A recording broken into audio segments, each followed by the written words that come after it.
Welcome to Raj Online Trainings. In the series of full stack Java projects, we are in the project Employee Management System, and this project is developed using Spring Boot and Angular. And in the previous videos, we have seen this Employee Management System, a Spring Boot project, and we have created the controller class where we are able to get the list of all employees and we are able to create the employee. And even we have seen the front end part using Angular, where we are invoking this REST API from Angular to get all the records of employees table, and we displayed the data in tabular format. And create employee method, this is mainly to insert the employee object into the employees table. And even we have seen the front end part from Angular to invoke this REST API in order to insert a record into the table in order to create a new employee. Today we'll be going with the next part, like we'll be getting the employee based on ID, and even we go with update employee. Before that, let us create one exception, a user defined exception. For that, let us create a package. Let us create a new package, that is com.employee.management.exceptions.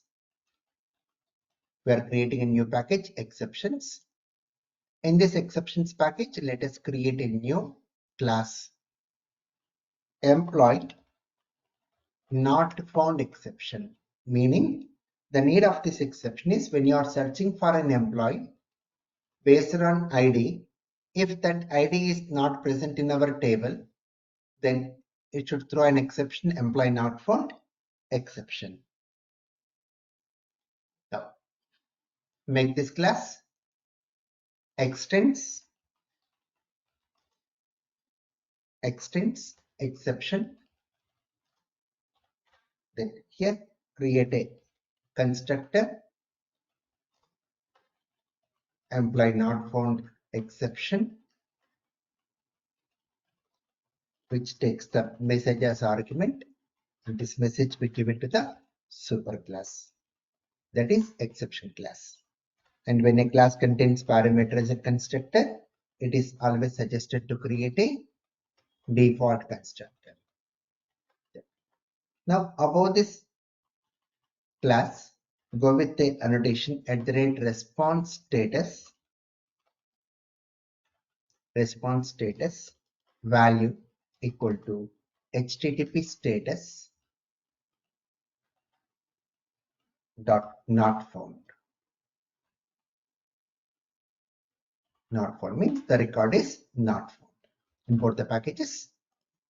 So this is our user defined exception, employee not found exception. Now, coming to the controller, let us create a method in this controller class to get a record, to get an employee based on employee ID. So for that, let us create a method here, public response entity employee. We are going with the method name get employee by ID. And we are going to take the employee ID. Now, so based on this employee ID, we want to get the record from your table, the employees table. How to do that one is, say here, employee equal to employee repository. By using this employee repository reference, call the method find by ID and pass your employee ID. Now, if this is not present, we are calling the method or else throw.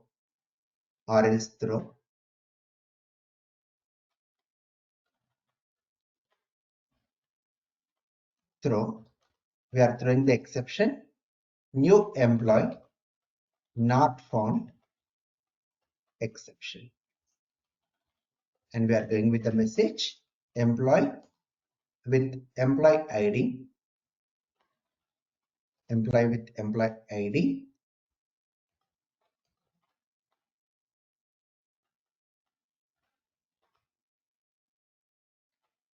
This is our employee ID, EMP ID does not exist. We are going with the message does not exist. What did the employee ID we provide? It is not existing.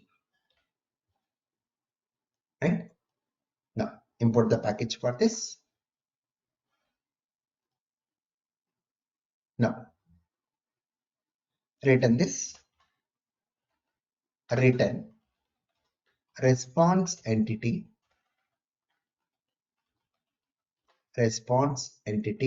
dot OK and pass our employee object. Pass the employee object. Now, how to enter into this method is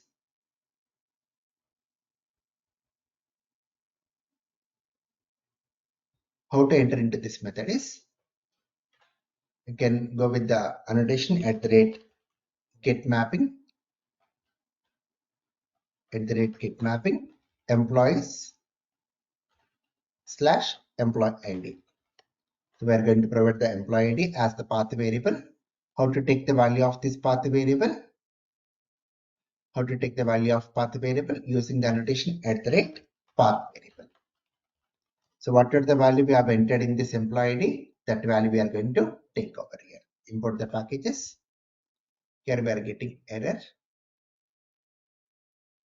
Or let us go here with the runtime exception. This error will go off. So just to create this class, employee not found exception extends runtime exception so that we need not include any try and catch block or throws declaration.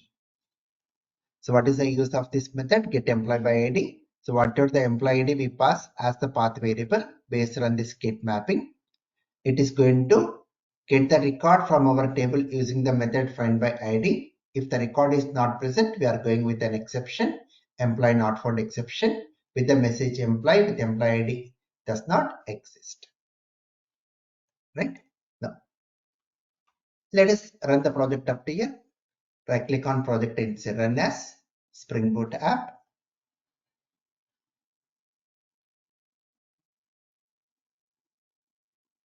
Once the server is started, open Postman tool to check our REST API. The method call is get http://localhost 8080 employees. Here we have to provide the employee ID. So when I am providing employee ID as 1, see it is returning the record of 1.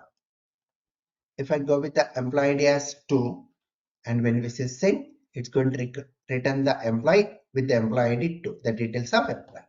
If I provide something like 12, then it's saying see employee not found, it is not present. Here it's throwing the exception C. Employee not found, employee with employee ID 12 does not exist.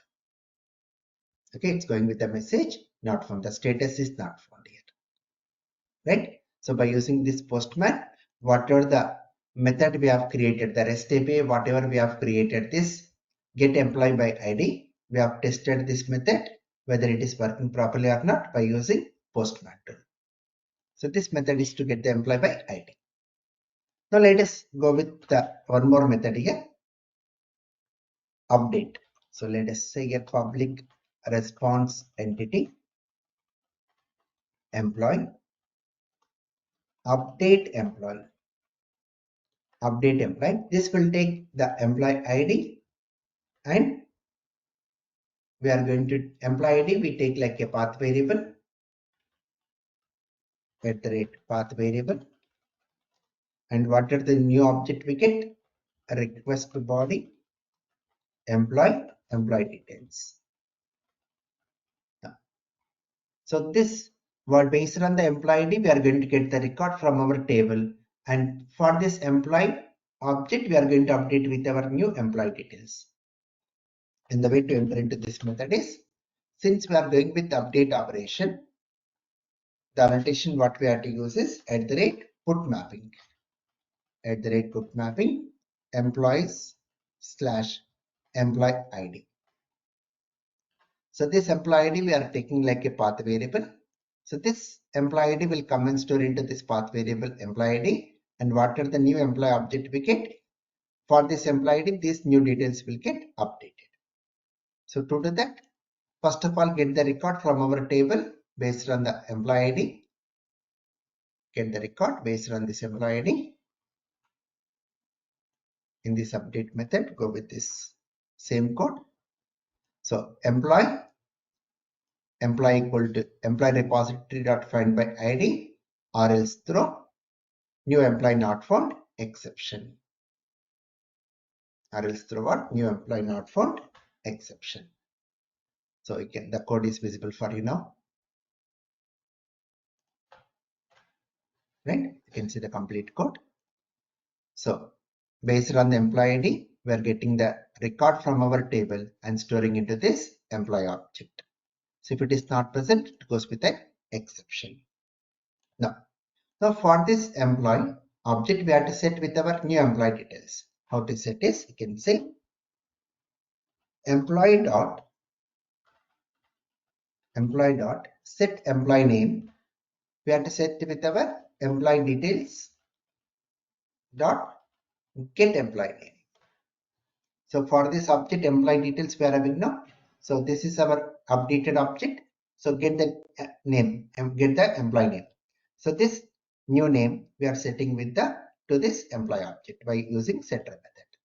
Similar way, employee dot set designation with our employee details dot get designation. Next one, employee dot set employee salary. Here we'll say employee details dot get employee salary. Employee details dot get employee salary. Right? So what are the new object we are passing? With this details we are updating this employee. Now once we set these details, now by using this employee repository, call the method save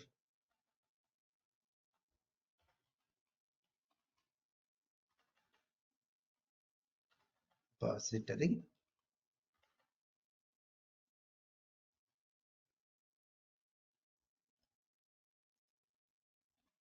call the method save and pass your object here with the updated object. That's it. So when we use save method, so for creating also, for inserting also we are using save method. For updating also we are using save method. When we use save method and what is the object we pass, if the primary key is a new value, it's going to do insert operation. And to the save method, what is the employee object we pass, if the primary key is already existing value, it's going to do update operation. Then once the record is updated, then say return response entity dot OK and password employee object. That's it. So this completes our update operation. Import the respective packages. Right? So this is our get employee by ID, and we are updating the employee based on the ID, and what are the new object we are giving, these details will get updated to our employee object.